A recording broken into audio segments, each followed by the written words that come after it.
কি বলছো কি? একটা ডিভোর্সি ছেলের সঙ্গে আমার বিয়ে ঠিক করেছো তোমরা? যারপরনাই অবাক হয়ে জিজ্ঞেস করলো রুমি। অভিমানে কান্না এসে গেল তার। মা বাবা কি করে এরকম করতে পারে? মাস তিনেক আগে প্রেমিক অমল অন্য জায়গায় বিয়ে করে নিতে একেবারে ভেঙে পড়েছিল রুমি। নাওয়া খাওয়া প্রায় বন্ধ করে দিয়েছিল। সেই সময় মা তাকে বিয়ে করে নেওয়ার প্রস্তাব দিয়েছিল। বলেছিল এই রকম ছেলের জন্য মন খারাপ করে বসে না থেকে তারও উচিত বিয়ে করে নেওয়া। রাগে দুঃখে ক্ষোভে বিধ্বস্ত রুমি বলে দিয়েছিল, তোমরা যা ভালো বোঝো তাই করো। কিন্তু তার মানে কি এই? সে তো স্বপ্নেও কল্পনা করতে পারেনি এরকম হতে পারে। তোর বাবা খোঁজ নিয়েছে, ছেলেটা ভালো, পরিবারও ভালো। তুই না করিস না মা, জানিস তো তোর বাবার অবস্থা। এদের যা হোক কোনো দাবি দেওয়া নেই। আর শহরে ছেলের নিজের বিজনেস আছে, বড় বাড়ি আছে। করুণ হেসে বোঝানোর চেষ্টা করলেন রুমির মা। তাই বলে ডিভোর্সি? না না, কিছুতেই না, জেদ করল রুমি। মফস্বলে থাকলেও আর 5টা মেয়ের চেয়ে একটু আলাদা রুমি। পড়াশোনা করতে বরাবর ভালো লাগে তার। বাইরের দুনিয়ার খবরাখবর রাখতে ভালোবাসে সে। বিএসসি পাস করেছে। দু চোখে অনেক স্বপ্ন তার। কিন্তু বাবার আর্থিক ও শারীরিক অবস্থার কারণে এখনও বিশেষ কিছু করে উঠতে পারেনি সে। কলেজে পড়তে পড়তে অমলের সঙ্গে আলাপ হয়েছিল তার। কলেজ যাওয়ার পথে মাঝে মাঝে দেখা হতো তাদের। 3 বছর প্রেম করার পর অমল জানালো যে বাড়ির লোক বিয়ে ঠিক করে ফেলেছে এবং তাকে সেখানেই বিয়ে করতে হবে। জীবনের প্রথম প্রেমে এরকম ধোঁকা খেয়ে রুমির বিশ্বাস টলে গেছে একেবারে। এরকম পরিস্থিতিতে একটা ডিভোর্সি ছেলেকে কি করে ভরসা করবে সে? নিশ্চয়ই ছেলেটার মধ্যে কোনো না কোনো প্রবলেম আছে, তাই তো বউ ছেড়ে চলে গেছে। কিন্তু মা বাবার মতে ছেলেটা নাকি ভালো, আর রুমির উচিত এই বিয়েতে মত দেওয়া। প্রায় সপ্তাহখানেক ধরে টানাপোড়েন চলার পর বাবা মার পরিস্থিতির কথা ভেবে খানিকটা বাধ্য হয়েই বিয়েতে মত দিল রুমি। কিন্তু মনটা তার খারাপ হয়েই থাকলো। বন্ধুদেরকে দেখেছে সে। বিয়ের আগে কত উৎসাহ, কত উত্তেজনা, কিন্তু তার ভেতর থেকে কোনো কিছুই আসছে না। এমনকি মা যখন ছেলের ফটো দেখাতে চাইল, তখনও খুব একটা আগ্রহ দেখালো না সে। ছেলের মা বাবা তাকে দেখতে এলেও ছেলে সঙ্গে আসেনি। তার নাকি অনেক কাজ। যাই হোক, মায়ের জোরাজুরিতে ফটোটা দেখল রুমি। ও বাবা, এতে তো কিছুই ভালো করে বোঝা যাচ্ছে না। কোনো একটা অনুষ্ঠানে আরও অনেকের মাঝে দাঁড়িয়ে আছে লোকটা। মুখটা নিচের দিকে, একেবারে যে কুৎসিত নয় সেটুকু শুধু বোঝা যাচ্ছে। এরকম একটা ফটো দেওয়ার কী মানে? রুমির অবশ্য এসবে কিছু এসে যায় না। সে বুঝে নিয়েছে মা বাবার জন্য এই বিয়েটা তাকে করতে হবে। নির্দিষ্ট দিনে বিয়ে হয়ে গেল রুমির। যেহেতু এটা দ্বিতীয়বার বিয়ে, তাই দেবাঞ্জনের কথা মতো বেশি ধুমধাম হয়নি। তাতে একদিক দিয়ে সুবিধে হয়েছে রুমিদের। বেশি খরচ করার সামর্থ্য নেই তাদের। ফুলসজ্জার রাতে খুব অদ্ভুত ব্যবহার করল দেবাঞ্জন। রুমির সাথে কোনো কথাই বলল না। ঘরে ঢুকেই জামা কাপড় ছেড়ে সোফাতে শুয়ে পড়ল। বিয়ের সময় থেকেই রুমি খেয়াল করছে ভীষণ গম্ভীর দেবাঞ্জন। হাসা তো দূরের কথা, কারো সঙ্গে কথা পর্যন্ত বলে না। মোট কথা, তাকে দেখে তার ভেতরে কি চলছে বোঝা খুব কঠিন। আপাতত রুমিও বিশেষ মাথা না ঘামিয়ে নিশ্চিন্ত হয়ে শুয়ে ঘুমিয়ে পড়ল। পরদিন সকালে বেশ দেরি করে ঘুম ভাঙল রুমির। দেখল দেবাঞ্জন ঘরে নেই। তাড়াতাড়ি উঠে ফ্রেশ হয়ে নিচে চলে এলো সে। শাশুড়ি মা তাকে ব্রেকফাস্ট সেরে রেডি হয়ে নিতে বললেন। রুমি জানতে পারল শহরের অন্য এক প্রান্তে অন্য আর একটা বাড়িতে থাকে দেবাঞ্জন। সেখানেই তার বিজনেস, আর সেখানেই এখন যেতে হবে রুমিকে। ওখানেই থাকবে সে দেবাঞ্জনের সঙ্গে। কথাটা শুনেই হাত পা ঠান্ডা হয়ে গেল রুমির। এখনও পর্যন্ত দেবাঞ্জনের সঙ্গে একটা কথাও হয়নি তার। মানুষটা কেমন কিছুই জানে না সে। কী করে একসাথে থাকবে? ঘণ্টা দুয়েক পর জিনিসপত্র নিয়ে রেডি হতে রুমিকে একটা গাড়িতে তুলে দিলেন শাশুড়ি মা। তার স্বামী নাকি অনেক ভোরেই সেখানে চলে গেছে। খুব অবাক লাগলো রুমির। এ আবার কেমন লোক, রুমিকে সঙ্গে না নিয়ে একা একাই চলে গেল? প্রায় ঘণ্টা দেড়েক পর একটা বড় বাড়ির সামনে এসে গাড়ি দাঁড়ালো। এই বাড়িটা বৌদি, এখানেই দাদাবাবু থাকেন, বলল ড্রাইভার। জিনিসপত্র নামিয়ে বাড়ির ভেতর নিয়ে চলে গেল সে। ধীর পায়ে এগিয়ে গেল রুমি। দরজার সামনে আসতে একজন মধ্যবয়স্ক মহিলা কোথা থেকে বেরিয়ে এলো।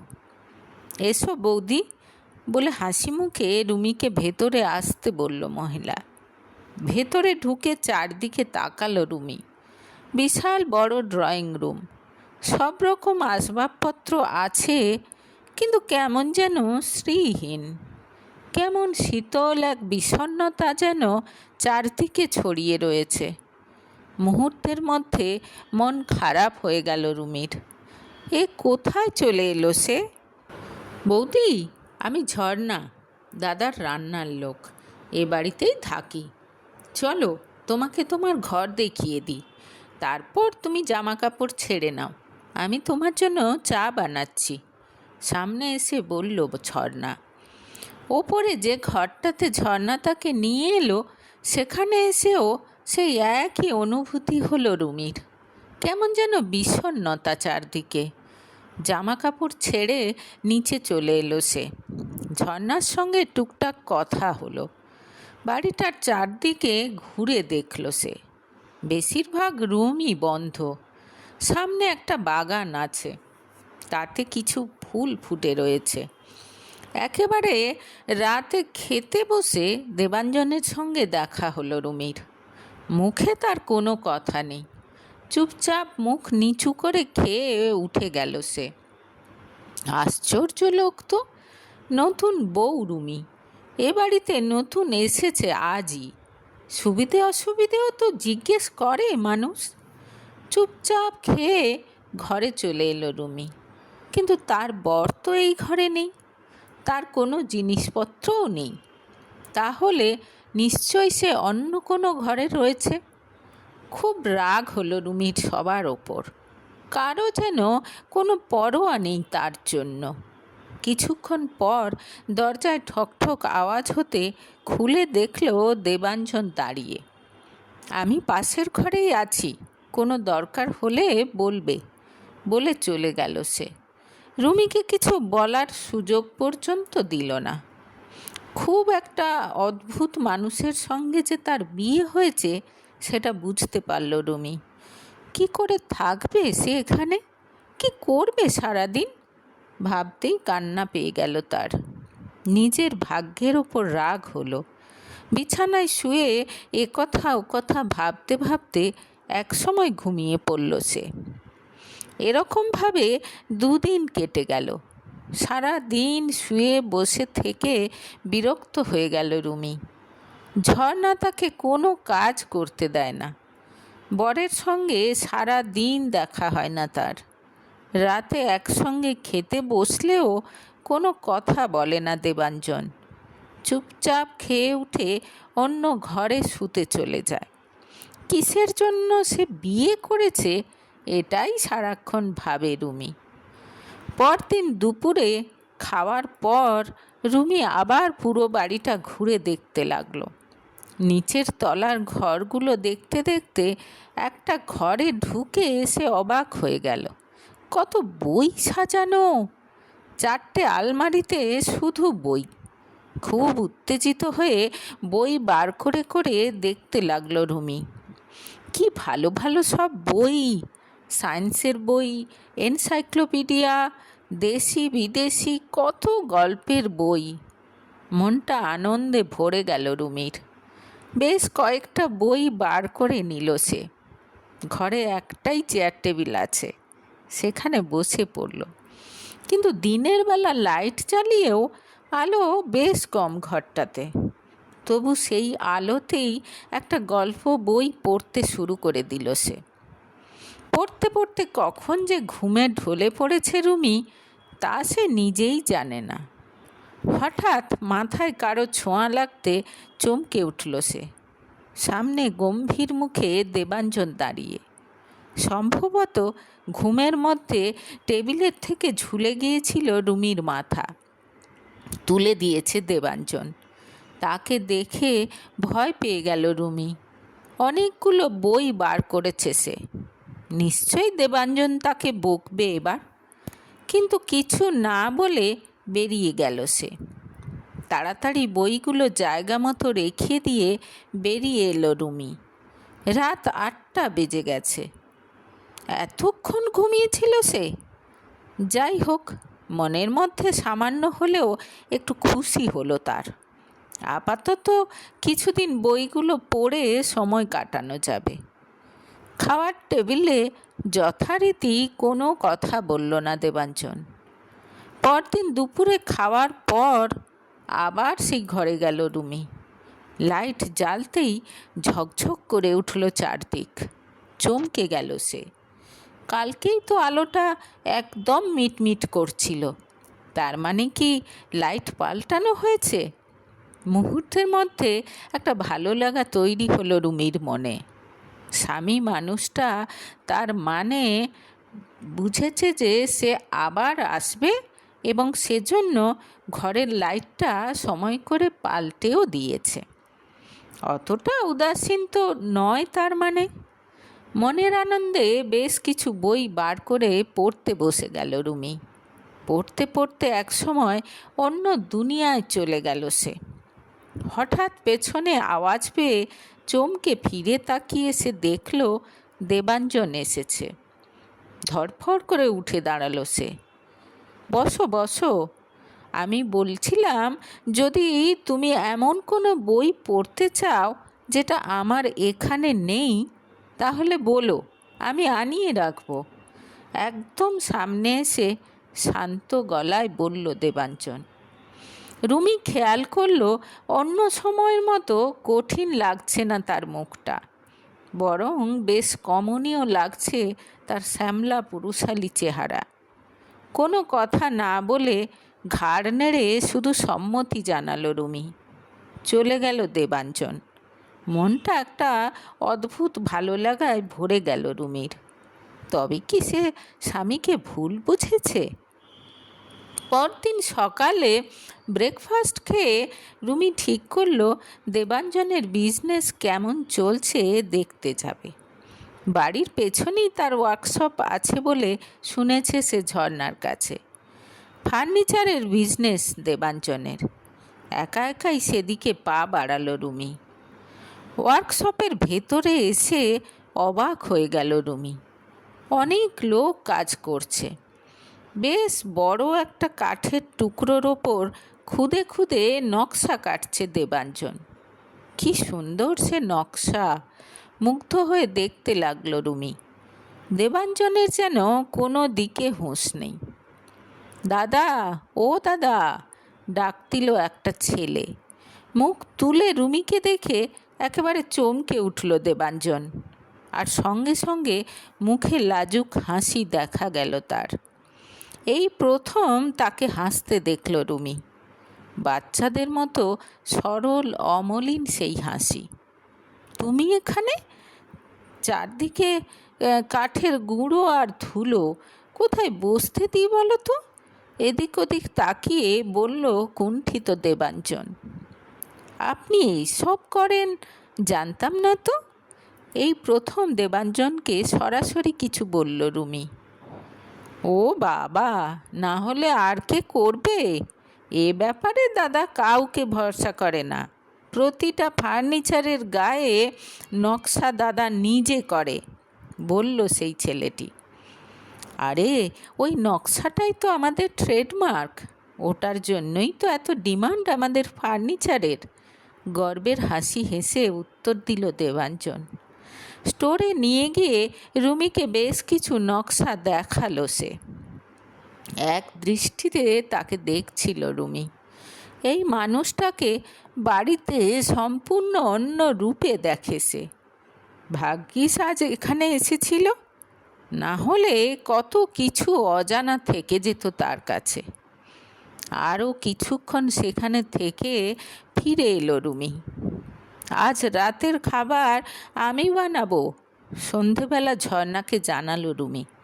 প্রথমে রাজি না হলেও একসময় রাজি হয়ে গেল ঝর্ণা। যদিও খুব ভালো কিছু রান্না রুমি জানে না, তবু আজ স্বামীর জন্য রান্না করতে খুব ইচ্ছে করছে তার। তাদের বাড়িতে সবসময় সাদামাঠা রান্নাই হয়। সেরকম খুব সাধারণ ঘরোয়া একটা তরকারি আর মাছের ঝোল বানালো সে। রাতে খেতে বসে দেবাঞ্জনকে আবার আগের মতো দেখে খুব হতাশ হয়ে গেল রুমি।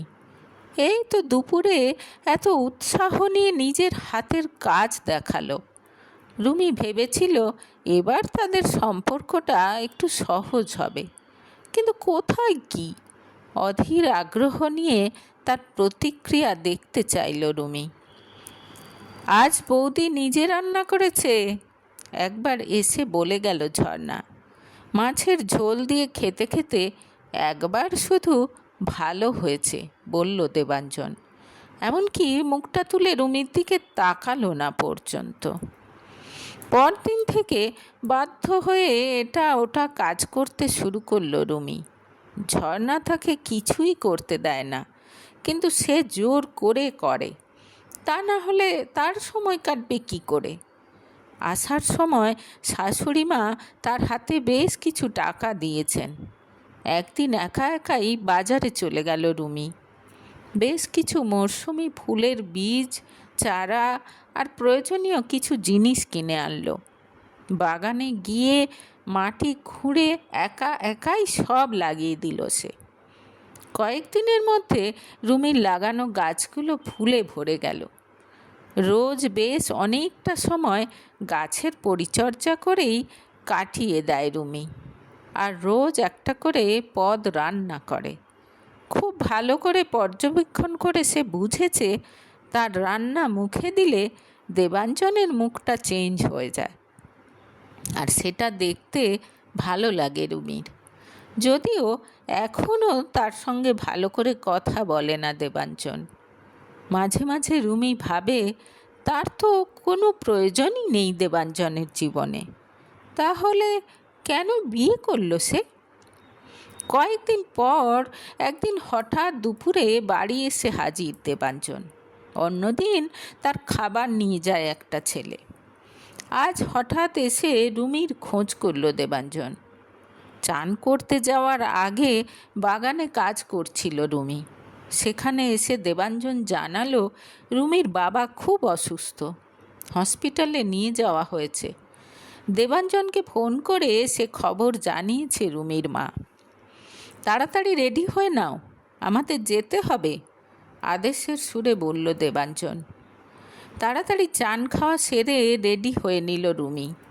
খুব ভয় করছে তার, কে জানে বাবা কেমন আছে।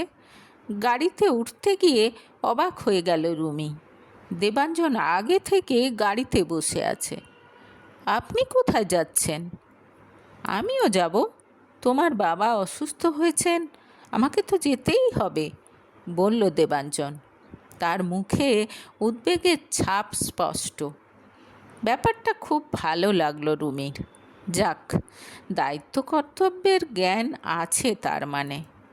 সারা রাস্তা কিন্তু রুমির সঙ্গে কোনো কথা বলল না দেবাঞ্জন।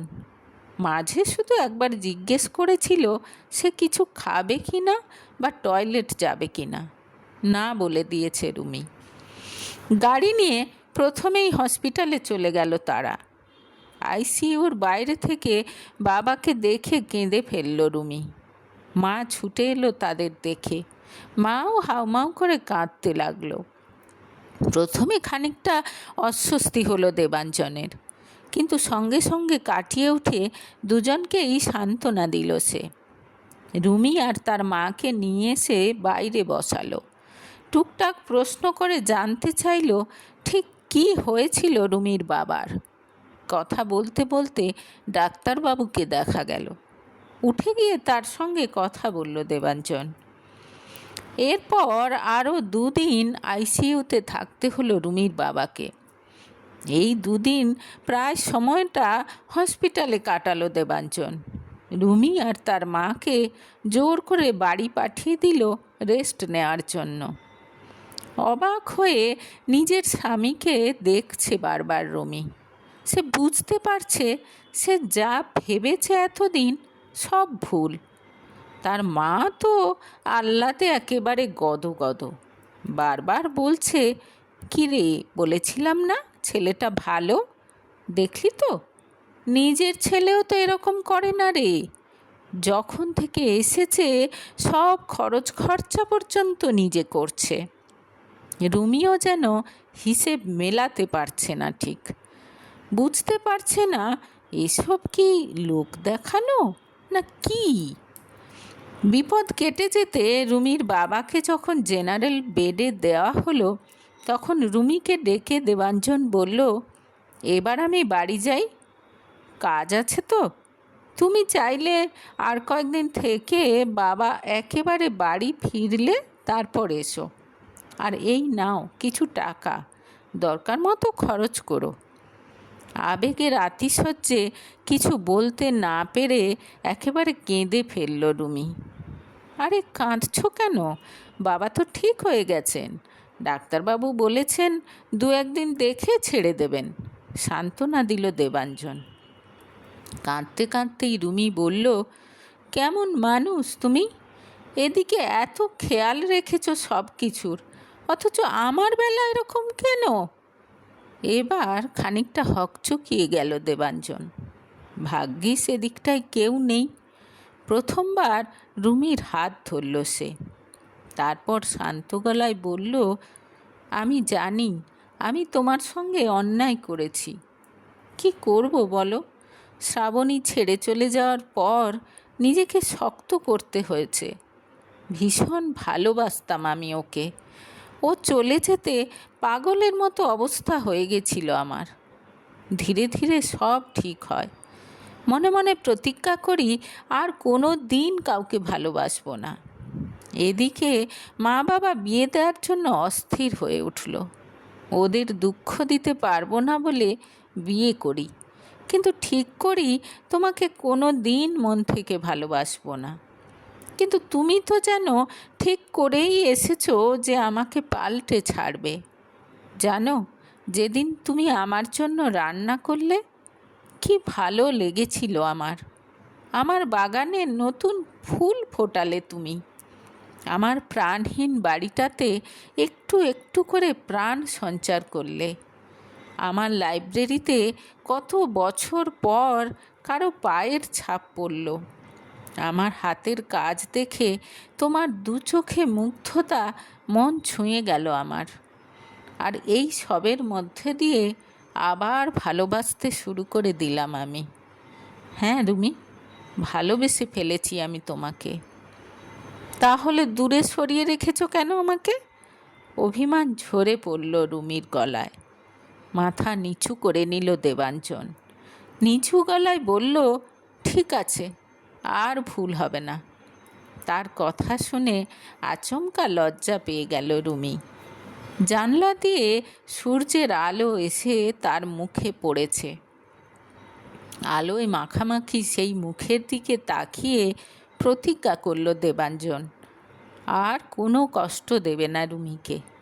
পুরানো স্মৃতি আগলে রেখে নিজেও আর কষ্ট পাবে না।